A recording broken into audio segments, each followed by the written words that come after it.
Hello everyone, Eric Watson here, freelance writer, player of games, writer of words, recorder of videos, and a tabletop role-playing aficionado. Welcome to the Monday edition of bi-weekly behind-the-scenes DM-only live stream, Crafting the Deep, which I build right prepare for our next session of Call from the Deep. If you're playing characters got Wild Mock Cyber or Toro, the stream is not meant for you. It'll be full of spoilers, but for the rest of you, welcome. We stream our D&D sessions live on YouTube every Friday. You can join our official Discord server with invite link in the description below if you'd like to support the channel.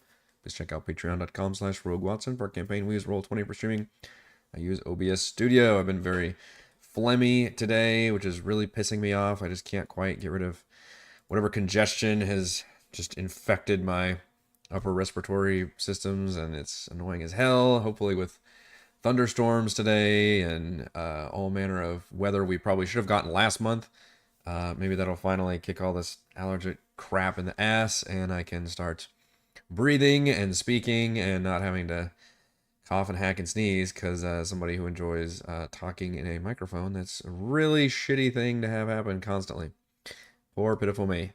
We're talking about Call from the Deep, and actually I'm on the map for Ascarl, but we're probably going to talk about the upcoming scenario, which is the Temple of Tentacles, which they should be, or they are arriving at next. I was making sure I had this map prepped in case they go down the mysterious hole in the middle of the temple, which, I mean, if you put a mysterious pit in the middle of a room, then somebody's going to fall into that pit. I don't make the rules, that's just what happens.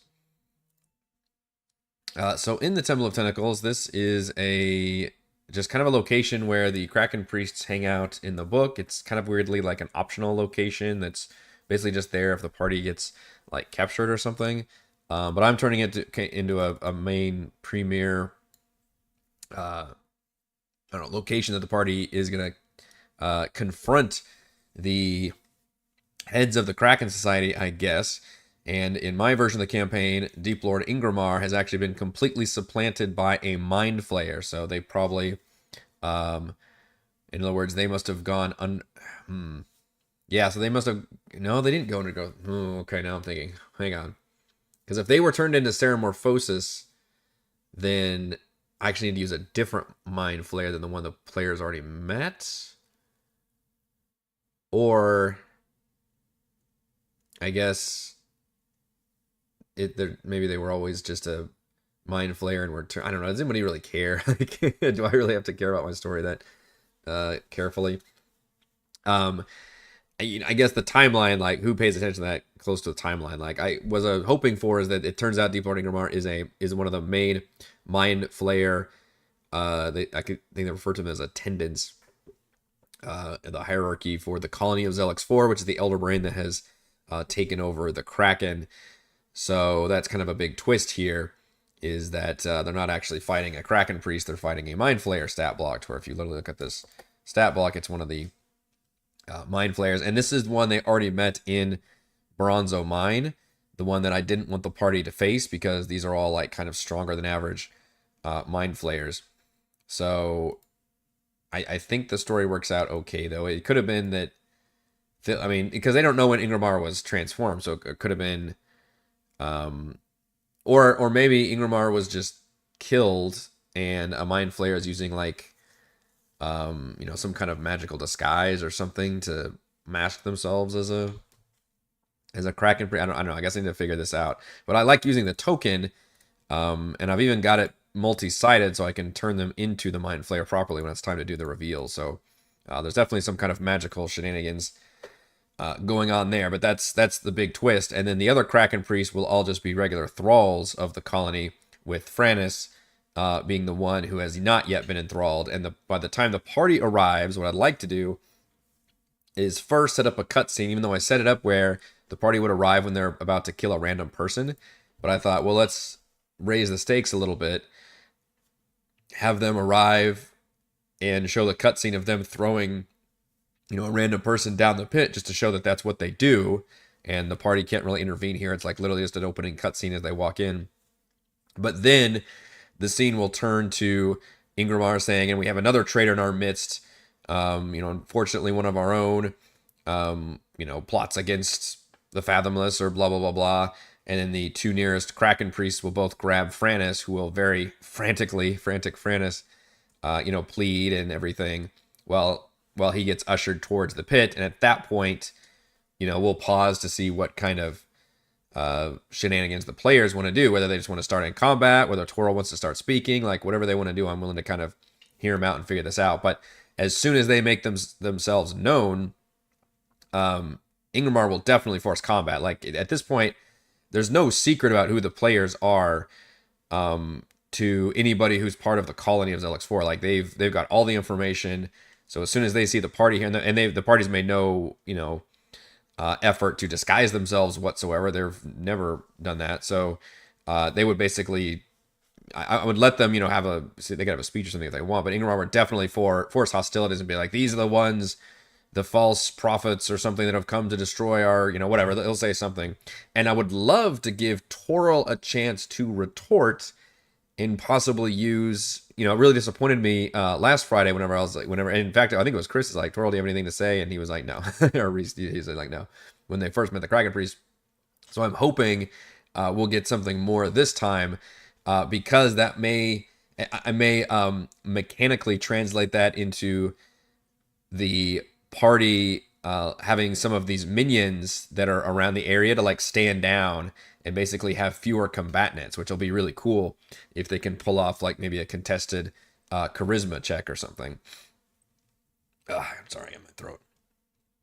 Which in that case, we've got some of these, which I did actually make the effort to make them multi-sided, into Deep Scions as minions that can transform. And the others I was going to leave as commoners, but I'm like, the players are level 11 now. We could make things interesting, and the book actually calls them all. I have to cough. Sorry. Good Lord. The book refers to the. Oh no, now it's worse. Hang on.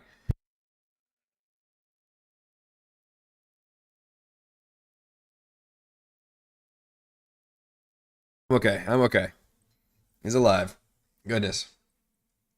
As commoners, as tribal warriors. So that's the stat block I can use. So I need to actually replace this one. Instead of being a commoner, I think we can refer to that as a tribal warrior and just have it be like they're all, wielding giant fish hooks or something to make it a little more interesting. And that way, possibly if the party doesn't think to do, anything about the head high priest telling like, hey, these are the bad guys and I'm whipping up the masses basically to go kill you, then they may have to deal with some extra people as well, which Frannis will be, and the party might not care. Hopefully Toril would care, but you can lead him to water but can't force him to drink. Frannis would definitely care. That would be like, hey, don't, try not to kill people unnecessarily. Now with the caveat that obviously Frannis would want to, he's not crazy, he doesn't want to like go down there because he knows that's basically sacrificing himself to the Kraken, and he doesn't think that's the proper thing to do right now. So he thinks there's something wrong with his Kraken Priest brothers because they're just not listening to reason. Their eyes are glazed over. And then obviously when Ingramar reveals themselves to be a Mind Flayer, that would be a big mind fuck for Frannis because he has no idea that's going on. AC 12, 11 hit points. Not much more, but pretty good for a minion stat block. But the Deep Scions will be particularly nasty if the party are not able to convince anybody. I can turn that. I'm not sure about using all these as like tribal warriors that are against the party, but definitely the Deep Scions would be a pretty fun stat block to use for minions, I think. I only have 2 of them in right now. Because for this battle, so we've got Ingramar, who is a higher level Mind Flayer who also is wielding the Staff of the Magi, which those of you who have seen it in the DMG know it's absolutely batshit crazy magic, legendary magic item that I've teased throughout the whole campaign. I know Sarva's going to want to get her hands on this thing. As a reaction, you can absorb spells. You've got like a million spells at your disposal with like 50 charges. Like you basically, with that staff alone, you become whatever level wizard. They're probably like an 11th level wizard. It's like you're doubling your amount of spells like per day. It's absolutely nuts. So I was going to keep Thiliask as mainly a spellcaster, and only if they kill Thiliask or knock them down somehow, like disable or I don't know, disarm, maybe get the staff away. Then they might reveal as a Mind Flayer, and then I could use like the Mind Blast or Dominate Monster or something that they've got. Also, I feel like this is obviously a situation where I'd probably need uh, layer actions and legendary resistance and all that, because this is a boss fight, even though it's pretty early to throw the boss fight at the party here. And this isn't the boss fight, obviously. It's just I guess it's a mini boss fight, but I don't know. It's just the most appropriate time to do it, I think, right now, to throw this at the party. And in that end, I was like, well, maybe for a layer, because I like using layer actions over legendary actions. Just as a DM, it's just way less upkeep, and it's easy for me to just say, hey, on initiative 20, like this happens. The other alternatives, I can just do initiative 20, this happens, initiative 10, and so on. But I was thinking about just borrowing the Kraken Priest stat block and just making that the layer action. So Thelios can somehow, because of the disguise, can actually just get off those Kraken, or maybe maybe because of the tie to the Elder Brain having taken over a Kraken, that literally they can bestow those kind of Kraken Priest powers upon even the Mind Flayer. So I think I can translate that, which is the Voice of the Kraken, Thunderbolt, and Thunderous Touch could all be special layer actions. I did edit Voice the Kraken. I talked about this before, but I don't like abilities that can lock a player down for a long time. Even though 5e did introduce you being able to re-roll saves, which is a good solution, but people can still get locked down. I actually liked Baldur's Gate method of just saying, hey, everything just lasts for 2 turns in terms of like debuffs and things. Which I kind of do that by just saying until the end of your next turn. I guess it's maybe 1 turn, but if it's a layer action too, I don't think it's bad if you fail your save, then you just have that debuff for a full, as long as it's up there for a full turn.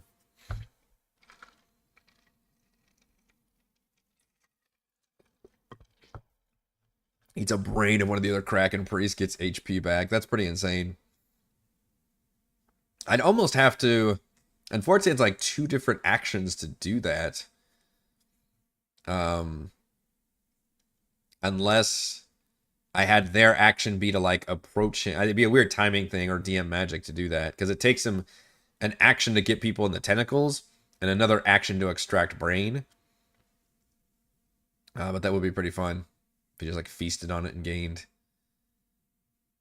hit points. I don't think that's how they work though. With the way they just reduce the damage to 0, they get to devour the brain. That would be a fun effect for Mind Flayers though. They should get some temporary hit points or hit points back or something. So the current balance for which I guess I don't even have to use this token here. I was going to represent like this dude getting thrown off into the pit, but I'm just going to describe that happening to the party. I'm not even going to throw that on the map because that'll already have happened. So we've got a Mind Flayer wielding the Staff of the Magi, and yeah, it's going to be just like a magic disguise type thing. It's just a hat of disguise. I need that other hat. A robe of disguise, if you will. Plus 3 Kraken Priests, which are just the normal Kraken Priest stat block. Plus potentially any number of Tribal Warriors, and I'm thinking 2 Deep Scions.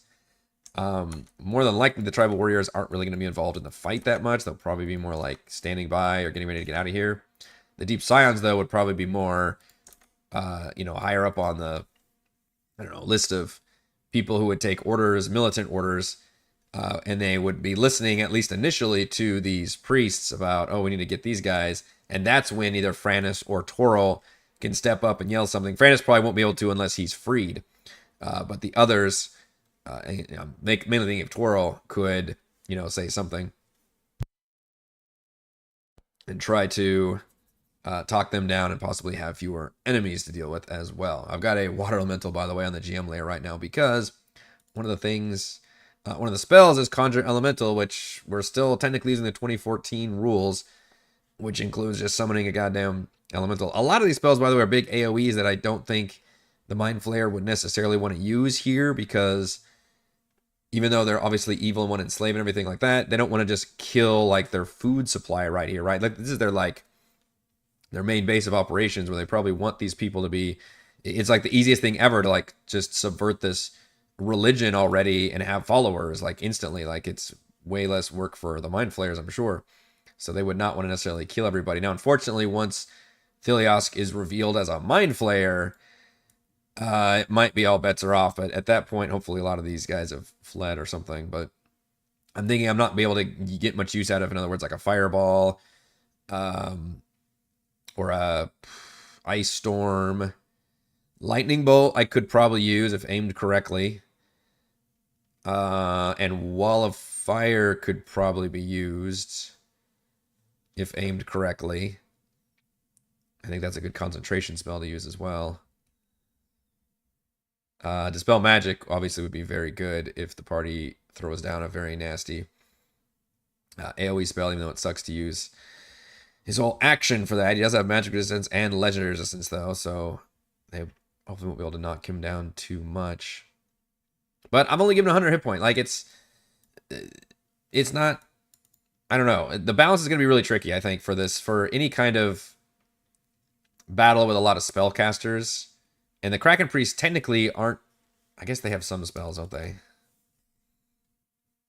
The newest version. Yeah, they've got Everard's Black Tentacles. I should actually prep that. I think that's the only one that I'd bother using. But all of them could technically use that spell. That's the 20-foot square on the ground. Okay.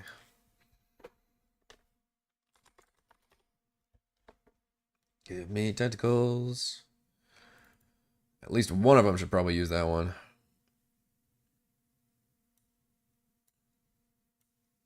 So 5, 10, 15, 20 is how big that is.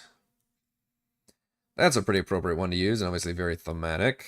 So at least one of them can throw down that one, but mostly it's just basic attacks, which are pretty strong. They're Thunderous Touch, which they can do 2 of, 5d10 each, or Thunderbolt, which they can do 2 of at range, which does 4d10 and knocks people prone.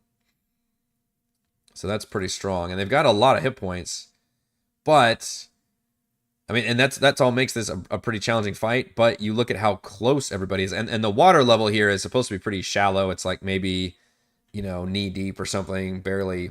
I'm probably wouldn't even count as difficult terrain, honestly. And I'm picturing the pit in the middle, which is about, again, yeah, that 5 foot wide. Unfortunately, it's 5 foot wide, but it's in the middle of the grid there, so it doesn't look great. But it's the way the kind of map was done.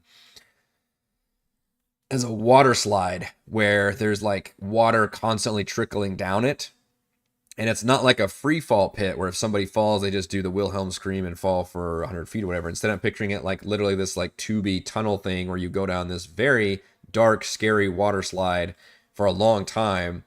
And I know that somebody's probably going to want to like climb down or do something down there to look at it. And I'm going to say like even a climbing speed would still require a check and like probably disadvantage. Like it's like the worst case scenario. It's very smooth. It's a tunnel and it's slickery with literally constantly water going down there. It's like the worst thing to be able to climb. And I would have somebody roll a strength saving throw to take damage on their way down. And this hole, I think, which again, this is all me doing this, is going to lead down right to the middle of the ruins of Ascarl, which is right here, which this is an amazing map set, which if you search Call from the Deep, Ascarl map, you're going to find it, but it's the Gimme Pigs Map Emporium, which is on Patreon. Sorry, my voice is leaving me, god damn it. I use like just some like Viscera asset right here to indicate this is where the charnel chute ends, and this is the seafloor level. I have no idea what depth this is, by the way. It never says in the book. I've looked over like 8 times. It never says at what depth this is, which I tried looking that up for like Nerino. It also never said that one, so because that's something the players ask about. But this is all underwater, and you'll notice there are different entrances going down throughout this very large map. So this map is basically superimposed on top of the big dungeon map, and the dungeon map is actually like 75% not underwater because there's like magic runes. So anytime you see these big like holes in the map, you'd think like, okay, well, we swim down there and we're still underwater, obviously, because that's how physics works. But you actually swim down and there's like a glowing rune, and then you like plop down onto land like 20 feet down or something. So kind of interesting there. I don't know. I mean, obviously the Kraken can go above water just fine, but that might give the players a good way of escaping the Kraken. And the way that I'm going to flavor this is that, and it does say this in the book somewhere. I don't know. I think it's under Dungeons of Escar. There it is. So the Kraken has 4 brains in jars, not the brain in a jar from Rime of the Frostbane, hilariously enough. These are just other brains in jars. So I may flavor it as something different, but who the fuck cares also. There are 4 things, MacGuffins, scattered around this mega dungeon, and they all give the Elder Brain a different buff. Some of them are really shitty and some of them are really good. I'm probably going to ignore that part of it, but I like the part of it where it's like, okay, you have to go and maybe destroy these 4 things around the dungeon, and only by doing that do you unlock the brain so that you can target the brain instead of trying to fuck around with the Kraken. So even if the party makes it down here and I do a whole cutscene with the creepy Kraken coming out with the exposed brain pulsing on it like a infection, and the party instantly realizes like, oh shit, okay, we've got another Elder Brain situation, I will have it very clearly in the description that they can see these multicolored force field layers above the brain, and each one of those, it's like, updating your journal entry with locations, but each one of those will like have this wispy, it's like chemtrail. I should not laugh. That was not good. And they will literally lead the players down these various paths in the dungeon, so that the poor party isn't just like, what the fuck do we do? We're fighting like a Kraken right now. What's going on? So hopefully that will give them the clue that like, okay, we need to go like to these locations. We can actually unlock this part, basically unlock the way to the boss, even though the boss is, I think, meant to be like free roaming in this area, and I believe has access to the party through these like 10 or 15 foot holes that it can go in and out. Now maybe the Elder Brain and the Kraken prefer the water because, I don't know, maybe it's faster or something. What is the... Yeah, it's a 20-foot speed out of water and a 60-foot swim speed in water. So it would prefer not to have to fuck around with the dungeons below. It would wait for it to be in the water. But it's got a 30-foot reach, so we could have a lot of real fun with every time the party passes under, like, one of those holes or something. We could fuck around with them with the, the Kraken tentacles coming out or something, to be almost like it's an ongoing hazard. It's hard to do this in a turn-based dungeon crawler that's going to take over the course of like weeks to play, versus if this were, a cinematic action adventure video game, then obviously you would pace it the way I'm picturing it, which is like the party meets the Kraken, they got to fuck off and like immediately escape, but they're coming bearing down and they've got to dodge all the, big attacks and stuff of them, but they realize like, oh, we've got these different paths we can go in, let's duck down there, and the creature's trying to reach them, but the players manage to hide and escape from it, which again is not something PCs usually do in D&D. And then they go on their, adventure to try to find these things. But every once in a while, there's a big cinematic moment, quick time event where the Kraken's trying to get at him. And yes, I will have a special scene for Toril, because obviously this is his fucking patron, but his patron's been supplanted by the Elder Brain. But the Elder Brain also has like a lot of the, knowledge, or all the knowledge really, of the Kraken. So there'd be a special like saving throw. And what I'm thinking about doing is allowing... basically to be able to target him with Psychic Link, which is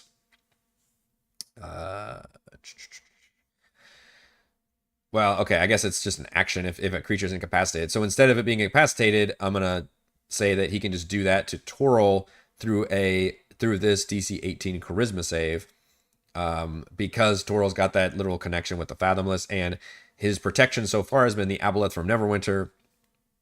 But if you're this close to the Kraken, like that can't protect you here, so it'll just be a Charisma save. And it won't even be a thing like, oh, now you're dominated by the Kraken, but because it says if you have a Psychic Link with the Elder Brain, it means it can sense your thoughts, so it can read your emotional state, your worries, your loves or hates. Of course, Toril's just kind of a blank slate, so like the worst one to do that on. What I thought mechanically I could do is that what that allows the Elder Brain to do is like see through Toril's eyes and like his thoughts and like no, and really be able to track them a lot more efficiently, basically. But also just fuck with them in the brain a little bit more. And technically, if they're 120 feet, he can always break concentration on Toral's spell and deal psychic damage per level of the spell with the Psychic Link. Now, the Psychic Link also says every turn the other person gets a chance to resist it. So how to do that out of combat is a little trickier. I'd have to like maybe say, okay, once, I don't know, every encounter or something with the Kraken, you can try to break that link again or something with another save. Even if you do make the save, by the way, you take 3d6 psychic damage.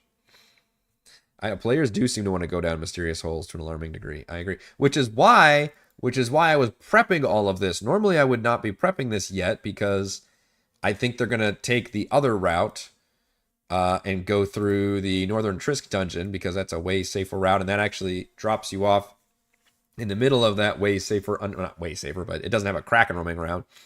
And I'll have to change the context of the opening cutscene because then the Kraken won't be like emerging ready to fight them. It'll just be like a voice they hear in their head, basically.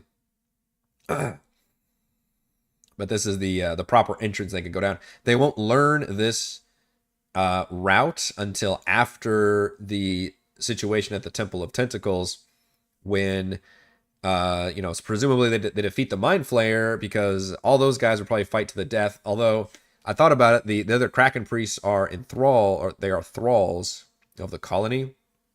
And I thought maybe if they defeat the Mind Flayer and just knock the Kraken priests out and then eventually defeat the Elder Brain, even though it says you have to cast like a bunch of spells to restore them, maybe just with enough time or greater restoration or something, like you can actually restore the Kraken priest.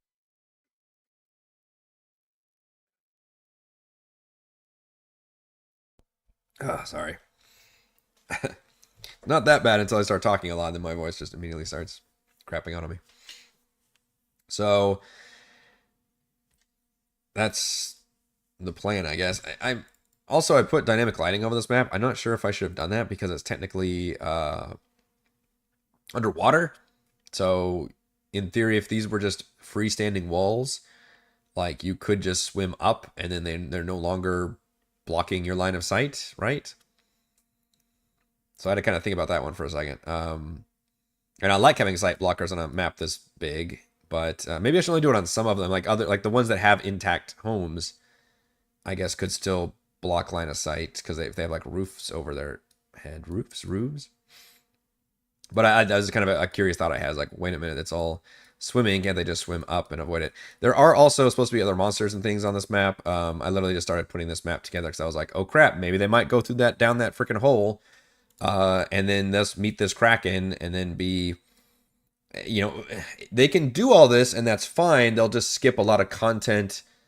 Basically, there's one other map I can use with another event. That's this map right here, the Purple Rocks kind of map, when they're making their way to this Northern Trisk area, which is kind of a mini dungeon that leads to the big dungeon. It's the old shrine, basically, all flavored as of the Kraken Society that Frannis has seen the other Kraken priests like going to and has concerns that they're doing, I don't know, weird stuff in there.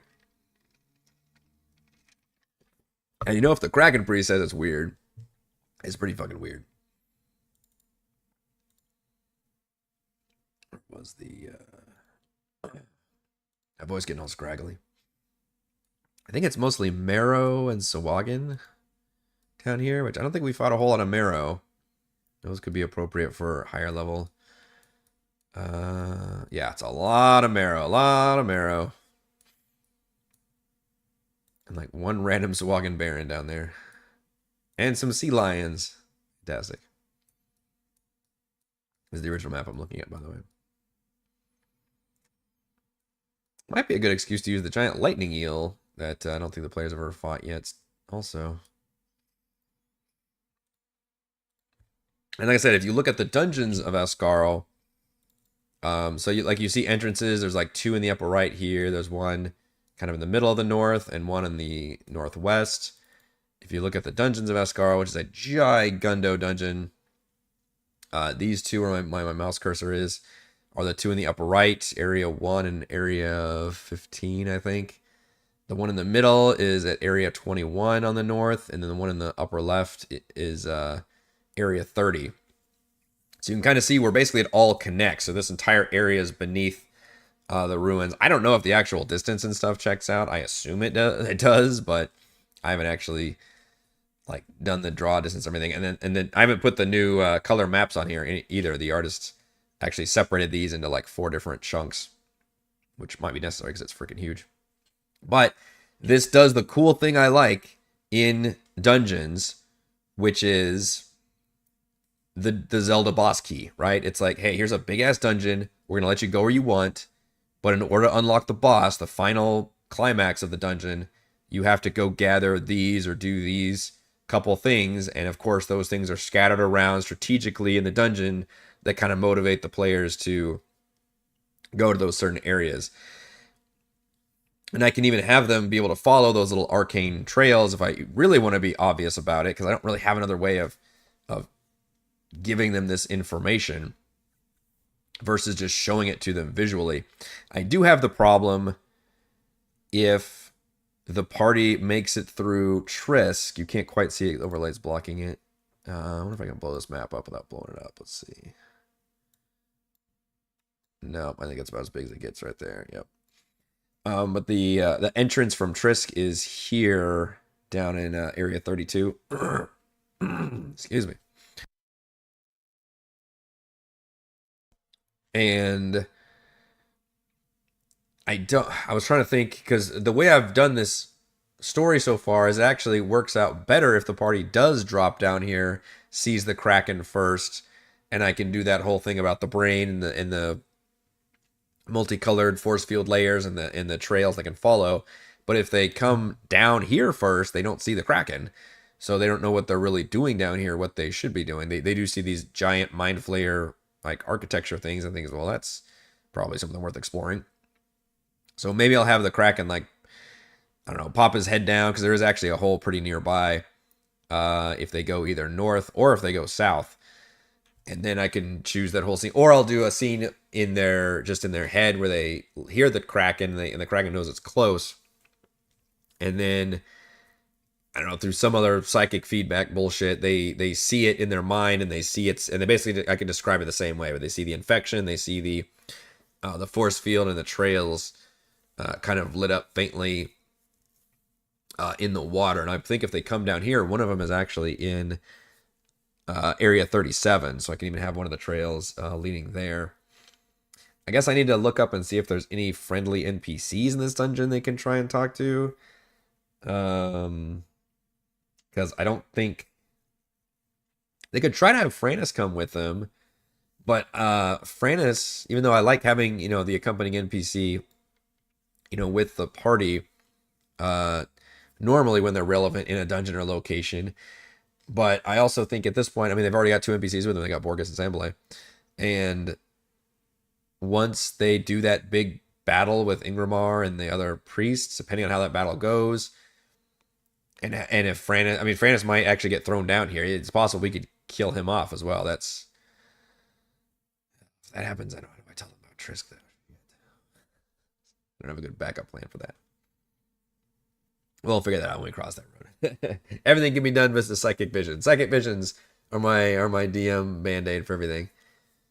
But I was gonna have Franus basically stay behind and be like, look, somebody's got to stay here with the people and lead them in these troubling times. But I'll tell you all the relevant information. But he would not want to go with them, even though he gives them his blood. But maybe he thinks he's even compromised because, in fact, I can do that. I can have like the Elder Brain like exert this control, and he realizes that he's lost some of his powers or something to that effect. I don't know how I want to translate that, but I'm okay with Franus giving the party information, but not necessarily having him go with. And mainly it's just because it's a problem when you have powerful stat blocks as NPC allies is always a problem. So I think it's better if he does not accompany the party.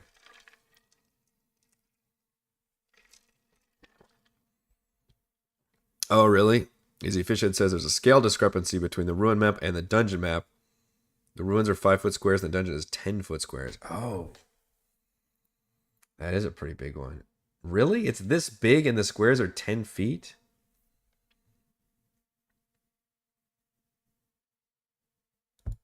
That's crazy. But I wonder if the new one does that. The one I'm planning on using. Hmm. That's crazy. Let's see. It looks like. Oh yeah.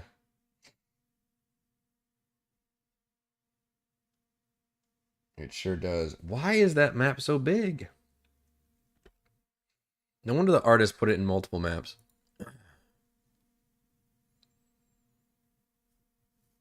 Yeah, because I'm looking at the new art right now, and it or the artist, and it's subdivided so you can see the like this one hallway is 2 squares wide. It looks like. Damn, I hate those too. Will that break anything if I ignore that? I've done that before, I think, in our rhyme campaign. I think I forget what map it was, but I think I looked at it and be like, you know what? We can just say that the squares are 5 feet, and I don't think it really breaks anything. And the map worked out better.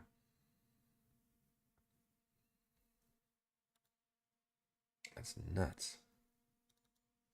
So how big?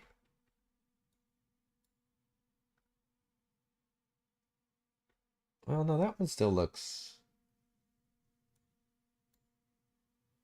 That one looks fine. Maybe I'm looking at it wrong. It may just be because I'm looking at the tile art versus the grid. Trying to get an example. It's hard because it's all circular. Yeah, maybe it's just the tile because that's still a big square. Oops. Oh, I'll definitely talk politics, dorky work.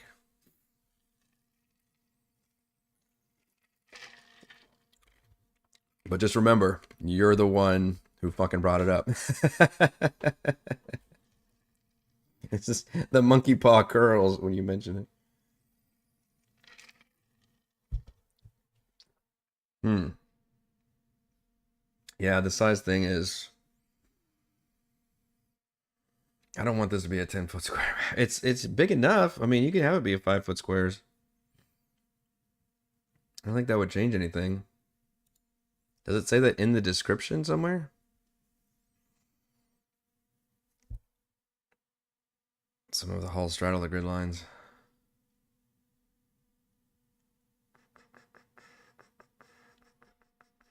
Hmm.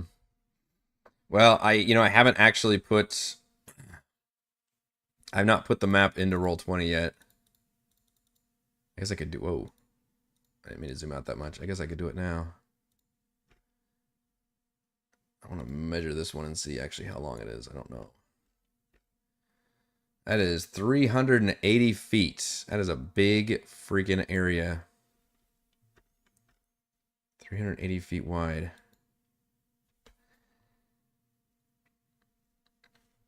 Hmm. I mean, it doesn't. I mean, nobody's gonna check, right? Nobody's gonna check if it actually works on like the math going from one end to the other. I don't think it's gonna be that big of a deal if there's discrepancies. Hopefully, it's not that crazy though. But the other, I mean, it's a giant dungeon. So what I needed to look up in my notes was where each of those locations was. So it when it puts it right here, area 20. So I think I'm gonna ignore this stupid like, oh, one brain in a jar gives it mage armor, one gives it death ward, because like who the fuck cares? Like death ward is not that big of a deal. It's great for players, but on an NPC where it's like, oh, okay, well, you survived one killing blow, the next one will kill you. Mage armor, like fuck off. Mind blank is good. Globe of invulnerability is very, very good. So I don't know if I'm going to do that so much as just have it be like this magic layer of protectiveness that they cannot get through at all. And you have to go and get all 4 of those and destroy them. And I may replace that with maybe it's like you have to defeat like a mini boss or something, versus some kind of little brain in a jar. Only because we literally just did brains in jars in my last campaign and at the end of Rime of the Frost Maiden, that was like a big theme, which I know I mentioned that when we started this campaign. I was like, do we really want to do the one with the Elder Brain, knowing we just dealt with an Elder Brain in the last, like the penultimate session of that campaign? But at least there was a big, I guess gaps between those. We've been a whole campaign of this one before that came up yet.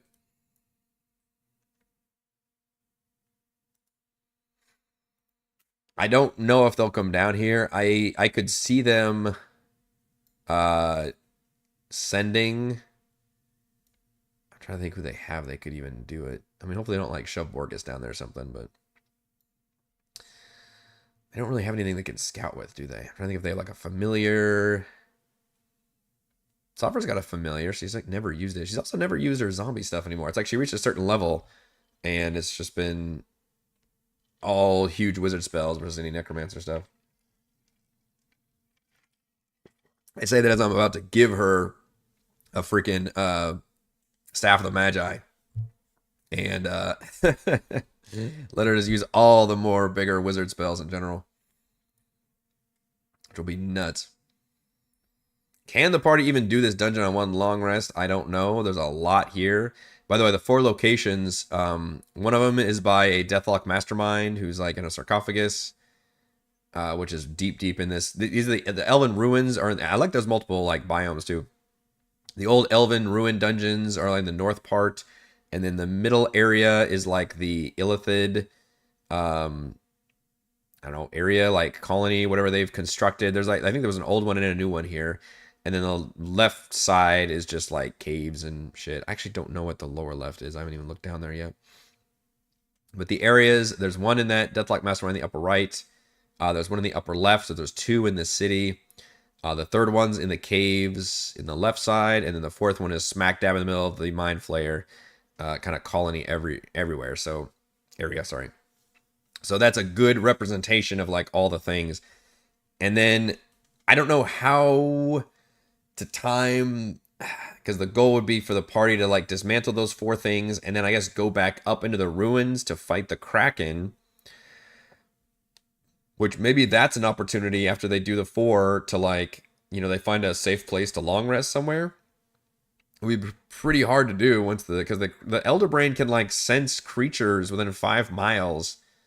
It knows like distance and direction. I guess doesn't necessarily know like exact thing. It's almost like a radar. So that would be pretty fucking impossible to long rest anywhere. I think they'd have to use. Now they have like maybe a rope trick or something. I guess they could do that, where they somehow like leave the plane of existence. Because I want to be able to help them out here. I want to be able to handle this whole dungeon. They're fully long rested, although they're going into this temple fight, possibly some more encounters before they get down here. They gotta survive the Kraken if they do run into it, but they'll probably run into it throughout this dungeon. And then have to basically do this full dungeon and then do what could be a potential huge boss fight against an Elder Brain piloting a Kraken with the goal to just target the Elder Brain. And I do love the idea, and of course I'm going to run with the fact that once they target the Elder Brain enough, I believe it's supposed to teleport its way back to this middle of the area in Area 70. Or we could just have it be a climactic fight where they defeat the Elder Brain and the Kraken snaps out of it. And the Kraken would then lay waste to anybody that the players didn't take out. And of course, they're going to be a really cool, interesting bit of dialogue between the Kraken and the players because it's a 500 hit point like a Mega CR25 creature. I just don't see them being able to necessarily fight that thing. Whereas if they take out all of those, again, whatever I'm going to use, it's brains in a jar right now. But if they take out all of those, maybe instead of that taking out all these different buffs on the Elder Brain, maybe it imposes like some kind of debuffs or something, because maybe it needs that extra layer to help maintain control of the Kraken. So maybe even like by doing that, like the Kraken gets to make like saving throws to like try and excise the Elder Brain or something. Could be really interesting. So I nail all those things as well, and I'm just worried because they can technically get to this point where they can first meet the Kraken as early as the end of next session if one of them decides to go down that pit in the temple, because that's where I've decided to put this area at, which I'm standing. I think I'm standing by that decision because I put it on the coast. Um, which means I guess it's not actually doesn't go that far. I'm trying to think how far it goes down. I did describe it on the coast on the water, didn't I? Now I don't know if it makes sense that you like fall down this tube and end up going down this like water slide. It's like underground water slide, but you end up going through the water. I mean, maybe it's just like a natural tunnel or something that's got water constantly going down it. But at some point you would hit water. Obviously, you would be submerged as you go down this area. Maybe it's like a vortex effect. And then you end up just right in the middle of the ruins, which are just off that north coast. So I'm hoping that makes sense that I can plop the party here. But that's only an option. The other option is they can make it to the north. They can just go down in the water, in which case I would start them at the southern end of this map. I haven't determined, again, how deep it is. I don't think it ever says anywhere in the freaking book. And the third option is, which Frannis will tell them, assuming he survives this encounter. I don't know of another way I can tell them about this, but there's this abandoned tower that perhaps used to lead to an old Kraken Society shrine that Frannis knows about, and he suspects that the other priests have been making their way up there and perhaps bringing other people in there for unknown reasons, and the party can then investigate this area and find the whole shrine thing, which would be like the mini dungeon zone area here that leads to the dungeon below, which maybe that would be a time, since I talked about how I can't show the Kraken right off the bat when they get to the dungeon. Maybe they can learn about, the bad guys have to leave behind some kind of, I don't know, clues or something that they've done this method where they've been able to graft the Elder Brain onto the Kraken, but it takes such huge psionic force that there's like multiple mini brain things elsewhere that's like helping the Elder Brain like in placement, and they've just separated them around the dungeon for safety reasons, and that's the party has to go around the dungeon and get into all that stuff. 6 tentacle water slides.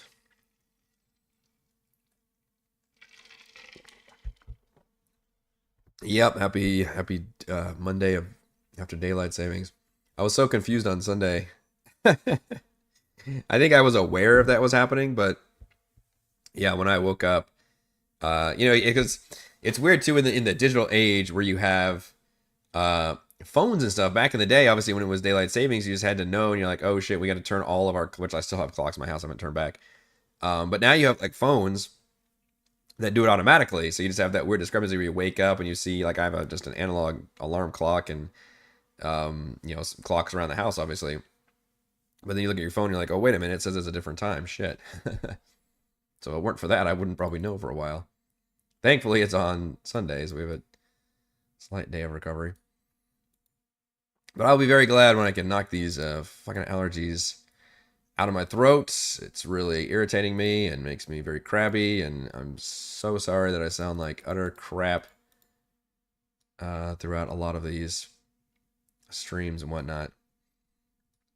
Crafting ones are always real bags. I talk like the entire time, so it's just aggravates the shit out of them.